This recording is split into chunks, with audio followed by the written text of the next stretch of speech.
What's going on, guys? We've got some interesting things going on. I'm just going to start it off right here. We've got Matt Schultz of CleanSpark, the CEO of CleanSpark, with this recent post on X. Phenomenal dinner in DC last night. Now enjoying Dallas, talking about our next growth plans with my buddy, Mike Alfred, and the incredible Greg Abbott. As some of you may know, Greg Abbott is into Bitcoin. He likes Bitcoin. He did sign a law as the Texas governor, SB 21. Establishing a Texas strategic Bitcoin reserve. And as for Mike Alfred, he's part of the board on BAT. Interestingly, also, check this out.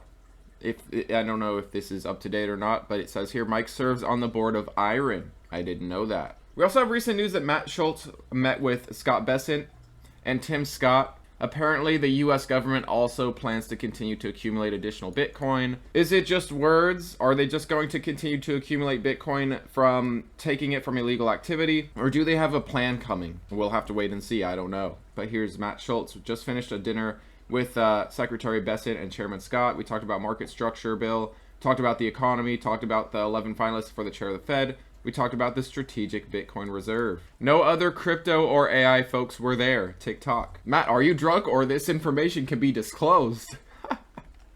Love it. Now, I wanted to show you guys CleanSpark. It's having a pretty decent day. It is approaching the notorious psychological $20, which is a previous point of resistance many times. Earlier in the cycle, back in June of 2024, right after the halving, we saw this bearish divergence. RSI falling off a cliff, losing momentum, while the price hit a higher high that marked the top. And then we were, for the life of us, unable to break $20. Now, in recent time, we did see a bullish divergence. We talked about this. This marked the bottom at $9. Not the all-time bottom this cycle or anything, but it marked a bottom after a pullback. And we haven't been lower since that point after this bullish divergence. We did invalidate our bearish divergence on the daily, but we do have a potential for one. We'll see where things go. Looks like it's starting to curl over, but here on the 4-hour, we have the price going higher while the RSI is starting to mellow out. Keep an eye on it. If we get another massive green day, this will invalidate and the RSI will go higher, invalidating this bearish divergence, the beginning of one. Typically, you want to combine them with other things. You want confluence, For example, on this bullish divergence here, you started seeing volume increasing massively right after it.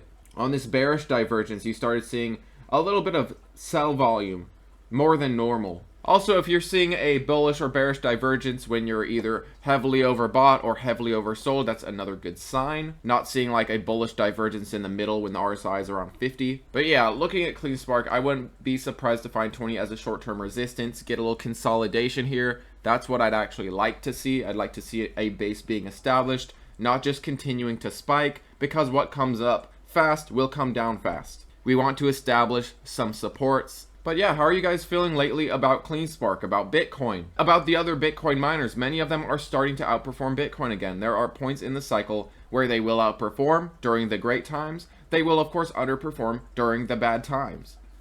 And this is one of the good times. CleanSpark is about a 10x from the beginning of the cycle, from its crypto winter lows. Bitcoin hasn't reached a 10x yet. CleanSpark has reached a 10x at certain points in the cycle so far. I think by the end of the party, it will see somewhere around a 15x or more to Bitcoin's possibly 10x to 150,000. Now, we also have some interesting news, not very big news. It seems like big news at first until you scratch the surface, or depending on the article you choose. Some articles leave this part out. Luxembourg's sovereign wealth fund has allocated 1% of its portfolio. It's a $900 million portfolio, meaning $9 million could go into these Bitcoin ETFs, a 1% stake. People first saw this, and I'm sure they thought this was going to be a lot more. Their sovereign wealth fund is literally $900 million, not even $1 billion. But this still is exciting news. More and more countries are adopting Bitcoin. I will leave it down below. I'm not going to read this. We also have recent news that BlackRock's IBIT, their Bitcoin ETF, has now reached 800,000 Bitcoin in assets under management after a $4 billion inflow streak. We were just talking about this the other day. I was asking you guys, when are we going to reach 1 million Bitcoin held by BlackRock? My answer, the answer I gave myself at least, was I think we'll get very close to 1 million by the end of the cycle, by the end of this year basically. Probably a hair under 1 million Bitcoin. Keep in mind, it has been almost 2 years that these spot Bitcoin ETFs have been live. So to expect another 200,000 Bitcoin in like another 2-3 months maybe. I think it's kind of unlikely. But here we are at 800,000 Bitcoin. Maybe 1 million Bitcoin by the end of the cycle is possible. I do think I will stick to my answer and say it will be very close but not reach it. And that last video we were talking about how they reached $100 billion in assets under management because of this recent massive inflow streak. And IBIT's 426 million of net inflows yesterday was enough to bring it up over the 798,000 Bitcoin. Now they have 802,198, or almost 4% of Bitcoin's total 21 million supply. This has just started. Think about when they have 2 million Bitcoin or 10% of the supply. It's going to happen. Same with MicroStrategy. They are going to be massive holders of Bitcoin, and we will be fighting for scraps. This was the last cycle where a retail investor could reasonably acquire 1 Bitcoin back when it was like 15, 20,000. Good luck now. You have to be a pretty wealthy individual to be able to buy 1 whole Bitcoin. That was the last cycle. Bitcoin is unobtainable to have 1 whole Bitcoin for the average retail investor, and it will be like that for the rest of Bitcoin's future. It's very depressing. Now, like I said, everything will be down below for you guys. I'm kind of just glancing through things, giving you guys the important points. If you want more details, it will be down in the description. We also have news that JP Morgan believes Solana ETFs could see low inflows of around only $1.5 billion in the first year. They believe the Solana ETFs are likely to get approved soon, but we'll see limited inflows compared to Bitcoin or Ethereum. And the SEC is expected to decide on nearly 16 spot crypto ETF applications, including Solana, XRP, I believe there's a Doge one, there's a few others.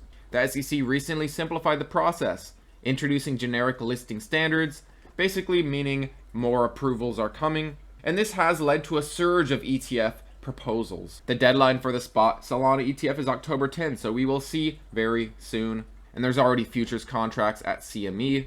The first Solana spot ETF was already approved and launched by Rex Osprey in July. And they note that optimism around this approval has already been reflected in the GSOL, grayscale. These guys are notorious for, once the spot ETFs go live, the grayscale people sell. Look for a better expense ratio. We saw this with Bitcoin, we saw this with Ethereum.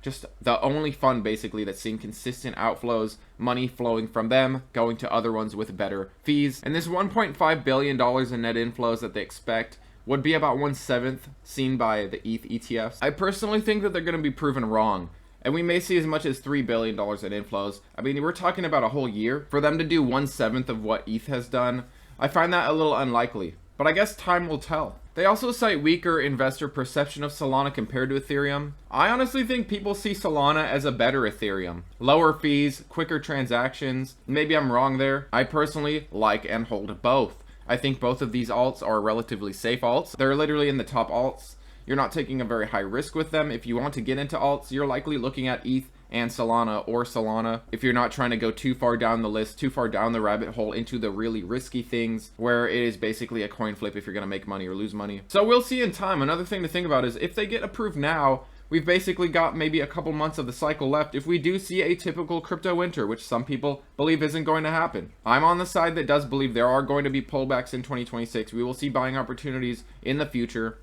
After we see some insane euphoria, after we see some insane running and excitement, something will come after that. Not just more euphoria and more excitement for another 2 years. We will see pullbacks. We will see fear. It seems like we haven't seen any fear or pain since like maybe early 2025 or late 2024 when Germany was selling, when there was the Mt. Gox, the billions of dollars worth of selling there. So we are due for a big event. Maybe these companies that announce convertible note offerings don't go as planned. Maybe Bitcoin pulls back and all these leveraged Bitcoin treasury companies start going downhill, and that starts the cascading effect. Then charts become ugly. People following trends see an ugly trend, don't want to jump in. Just like with iron, everyone wants to get into iron now that it's been doing so good. They want to pile in while it's so high in price. Where were they when it was $1, $5, $10, when no one wanted it, when people were not interested in it, when it had the most multiples it could ever give? So don't follow the group. Because things are going up, know that what comes up will eventually come down. Bitcoin in the long term will always go up, but there will be pullbacks along the way.